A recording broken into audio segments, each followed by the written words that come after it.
Hi everyone! Good morning! So, nandito kami sa sasakyan at kami ng anak ko is mamamalengke. Pupunta kami ng palengke. Ang init.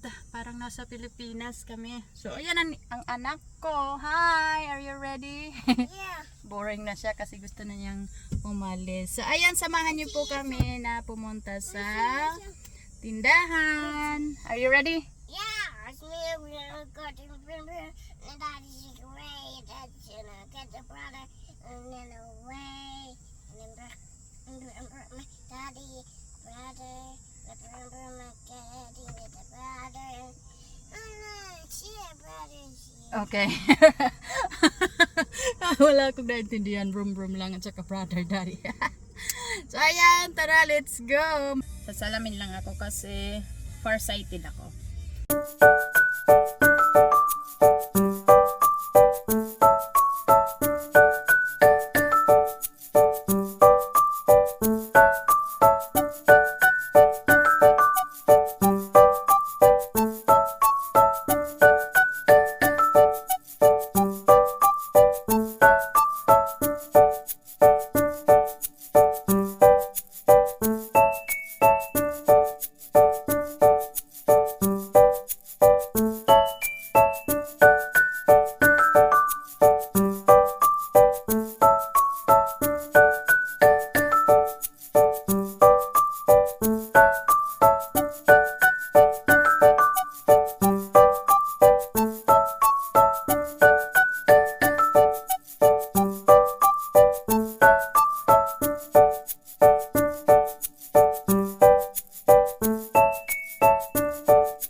So ayan mga kapatid, nandito na kami sa tindahan at dito kami mamamalengke at tara, samahan nyo kami.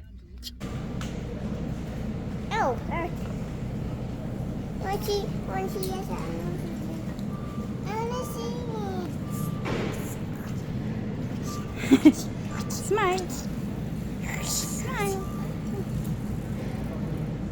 Where do we do? Ayan mga kapatid, tapos na kami malengke. Ayan yung napamili ko, kami ng anak ko. So mga kapatid, hindi na ako nag-video sa loob kasi dumarami na yung tao na pumapasok doon at palubat na rin yung cellphone ko.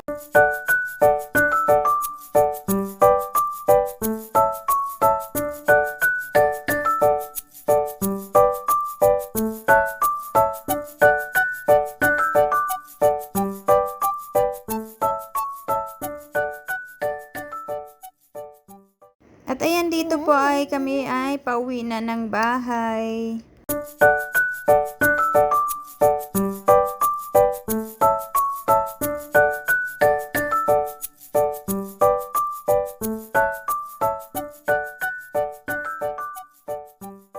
So ayan, nandito na kami sa bahay. Eh, mamaya papabilin ko na lang yung ano ko. Parati kong kasama sa pamamalengke.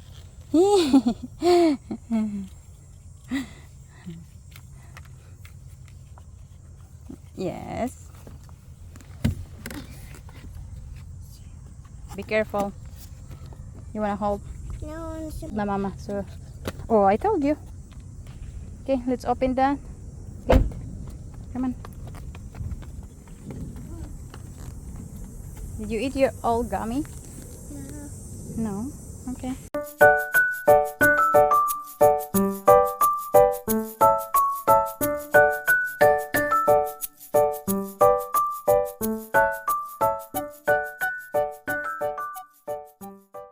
So ayan, magkatay tayo ng manok. Maglinis tayo ng manok na pinamili ko. So ayan, ganyan po ako maglinis. Tapos nilalagay ko sa plastic pagkatapos kong linisin.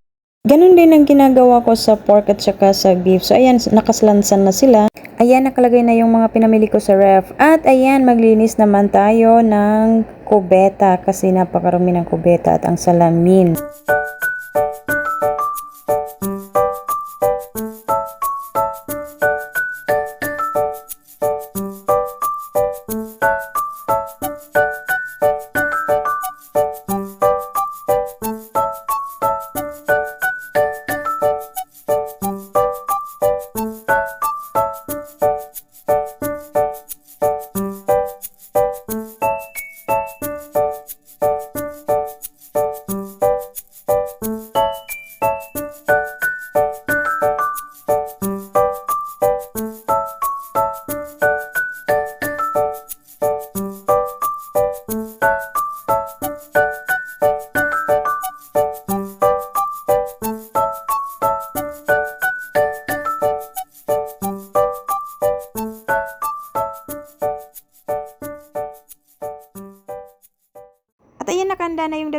bossing at towel at 2 towel ng kanyang 2 anak para pagdating nila, maliligo na lang sila. At ayan, maglaba naman tayo kasi gabundok ng aking labahan, lalo na pag nandito ang 2 anak ng aking asawa. So ayan nga, kumalam na ang sikmura ng inyong kapatid, kaya nagluto muna ng pagkain kasi alas 3 na ng hapon dito at hindi pa nag-almusal, nagtanghalian. So ayan, luto muna ang inyong kapatid.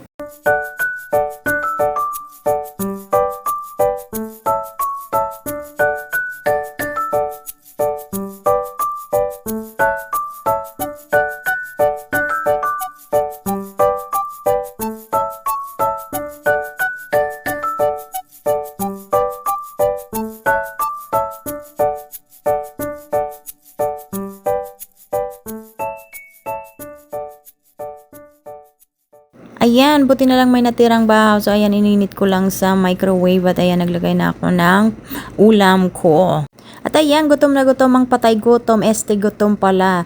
Ayan, sarap na sarap ang inyong kapatid. So, ayan, maraming salamat and that's it for today. Thank you for watching. Bye-bye!